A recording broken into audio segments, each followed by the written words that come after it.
नमस्कार बच्चों, आज हम पढ़ने जा रहे हैं कक्षा 8 की संस्कृत पाठ्य पुस्तक पाठ 1 और उसके कुछ शब्दार्थ और अभ्यास।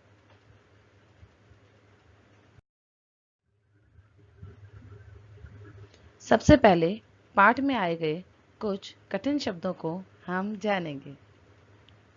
शब्दार्थ: विपदाम, विपत्ति के।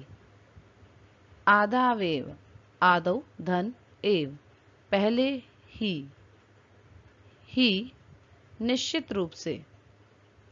प्रतिक्रिया, प्रतिक्रिया या हल ढूंढना।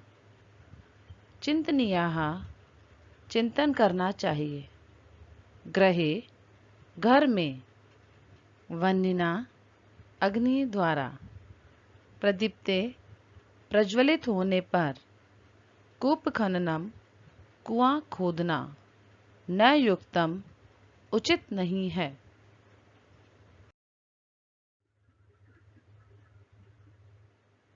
अब इस पाठ में दिए गए अभ्यास को हम हल करेंगे। प्रश्न 1, पाठे दत्तानाम पद्यानाम स्वस्वर वाचनम कुरुत। पाठ में दिए गए पद्यों का हमें स्वस्वर वाचन करना है। वह इसका स्वस्वर वाचन हम हमारे प्रथम वीडियो में आपको दिखा चुके हैं। प्रश्न 2, श्लोकांशेषु रिक्त स्थानानि पूरयत।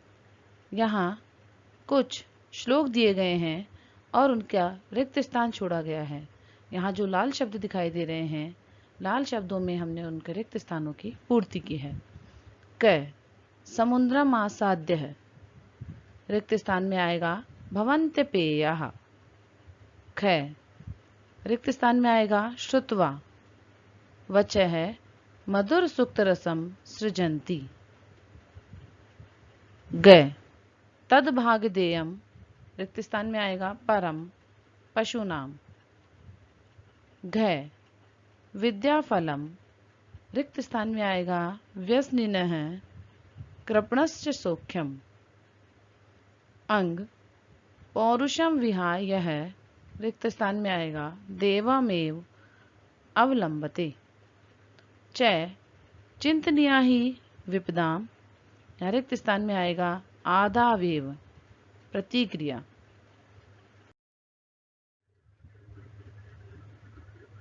प्रश्न संख्या 3, प्रश्नानाम उत्तराणि एक पदेन लिखत। यहाँ दिए गए प्रश्नों के उत्तर आपको एक पद में लिखने हैं। प्रश्न 1, व्यसनिनः किम नश्यति। उत्तर है विद्या फलम। बुरी आदतों वाले व्यक्ति का क्या नष्ट हो जाता है। उत्तर है विद्या का फल। ख, कस्य यशः नश्यति, किसका यश नष्ट हो जाता है। उत्तर है लुब्धस्य, लोभी व्यक्ति का।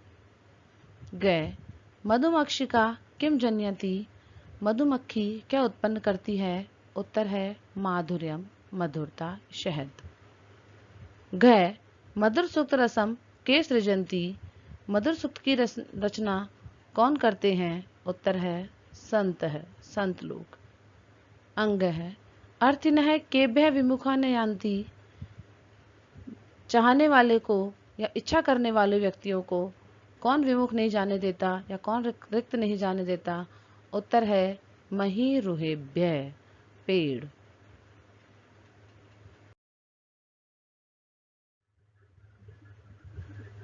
प्रश्न 4, अधोलिखित तद्भव शब्दानाम कृते पाठात चित्वा संस्कृत पदानि लिखत। यहाँ कुछ शब्द दिए गए हैं, वो तद्भव शब्द हैं, उनका हमें पाठ से चुनकर संस्कृत पद ढूंढकर लिखना है। कंजूस, कृपण है। कड़वा, कटुकम। पुच्छ, पुच्छ है। लोभी, लुब्ध है। मधुमक्खी, मधुमक्षिका। तिनका, तृणम। प्रश्न संख्या 5, अधोलिखितेषु वाक्येषु कर्तृपदम क्रियापदम च चित्वा लिखत। यहाँ कुछ एक वाक्य दिया गया है, उस वाक्य में कर्ता और क्रियापद को ढूंढकर हमें अलग अलग करना है। एक यहाँ उदाहरण दिया है, संतः मधुर सुक्त रसम सृजन्ति, संत व्यक्ति मधुर सूक्तों के रस का निर्माण करते हैं। यहाँ कर्ता है संत है और क्रिया है सृजंती। इसी प्रकार अन्य प्रश्नों में हम देखेंगे क निर्गुणम प्राप्य भवन्ति दोषः। यहाँ कर्ता है दोषः, क्रिया है भवन्ति। ख गुणज्ञेषु गुणा भवन्ति, कर्ता है गुणाः, क्रिया है भवन्ति। मधुमक्षिका माधुर्यम जन्येत, कर्ता है मधुमक्खी मधुमक्षिका और क्रिया है जन्येत। घ पिशुनस्य मैत्री यशः नाश्यति, यहाँ कर्ता है मैत्री, क्रिया है नाश्यति। अंग है नद्यः समुद्रम आसाद्य भवन्ते पेयाः, यहाँ कर्ता है नद्यः, क्रिया है भवन्ति। प्रश्न संख्या 6 रेखांकित पदानि आधृत्य प्रश्न निर्माणम करोतु। यहाँ कुछ पद जिनके नीचे रेखा खींची गई है, रेखांकित किए गए हैं, उनके आधार पर हमें प्रश्न निर्माण करना है।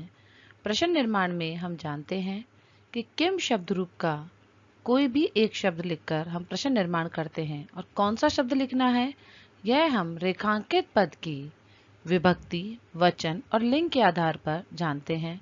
रेखांकित पद की विभक्ति, वचन और लिंग जिस प्रकार का है, उसी प्रकार के किम शब्द का प्रश्नवाचक शब्द हम वहां पर लगाते हैं। प्रथम क गुणाः गुणज्ञेषु गुणाः भवन्ति। यहाँ गुणः शब्द पुल्लिंग में प्रथमा बहुवचन है। किम शब्द का पुल्लिंग प्रथमा बहुवचन होता है के। उसी के आधार पर प्रश्न बनाएंगे के गुणज्ञेषु गुणाः भवन्ति और अंत में प्रश्नवाचक चिन्ह का प्रयोग करेंगे। ख नद्यः सुस्वादुतोयः भवन्ति। नद्यः शब्द स्त्रीलिंग प्रथमा बहुवचन है। किम शब्द का स्त्रीलिंग प्रथमा बहुवचन होता है कहा। प्रश्न निर्माण होगा कहा सुस्वादुतोयः भवन्ति और अंत में प्रश्नवाचक चिन्ह का प्रयोग करेंगे। ग लुब्धस्य यशः नश्यति। लुब्धस्य शब्द पुल्लिंग षष्ठी एकवचन है और किम शब्द का पुल्लिंग षष्ठी एकवचन होता है कस्य। उसी आधार पर प्रश्न निर्माण होगा कस्य यशः नश्यति और अंत में प्रश्नवाचक चिन्ह का प्रयोग होगा। घ मधुमक्षिका माधुर्यमेव जन्यति।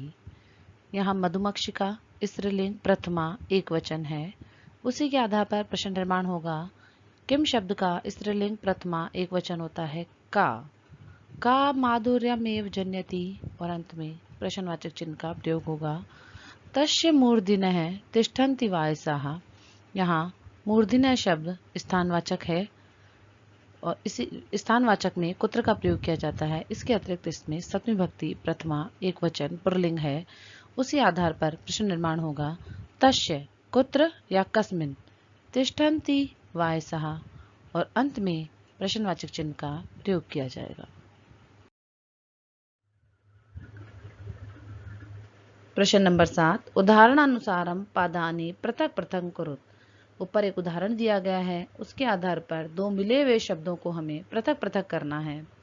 उदाहरण है समुद्रम आसाध्य। यहाँ इसे पृथक किया है समुद्रम धन आसाध्य। यहाँ मैं के नीचे हलन लगाकर मैं को आधा कर दिया गया है और आसाध्य पद को उससे अलग कर दिया गया है। उसी प्रकार माधुर्यम एव, यहाँ माधुर्यम मैं के नीचे हलन लगा दिया जाएगा और एव को अलग कर दिया जाएगा माधुर्यम धन एव। अल्पम एव, अल्पम में अंतिम मैं के नीचे हलंत हो जाएगा और एव को अलग कर दिया जाएगा अल्पम धन एव। सर्वम एव, सर्वम में मैं के नीचे हलंत लगा दिया जाएगा और एव को अलग कर दिया जाएगा, शब्द बनेगा सर्वम धन एव। देवम एव, देवम में मैं के नीचे हलंत लगा दिया गया है और एव को अलग कर दिया है देवम धन एव। महात्मानाम उक्ति, महात्मानाम मैं हलंत करके अलग कर दिया गया और उक्ति पद को अलग करके महात्मानाम धन उक्ति ही। विपदाम आदावेव, इसका दो प्रकार से पृथक किया गया है। विपदाम आदौ धन एव, अन्य किया जाएगा विपदाम धन आदौ धन एव। धन्यवादः।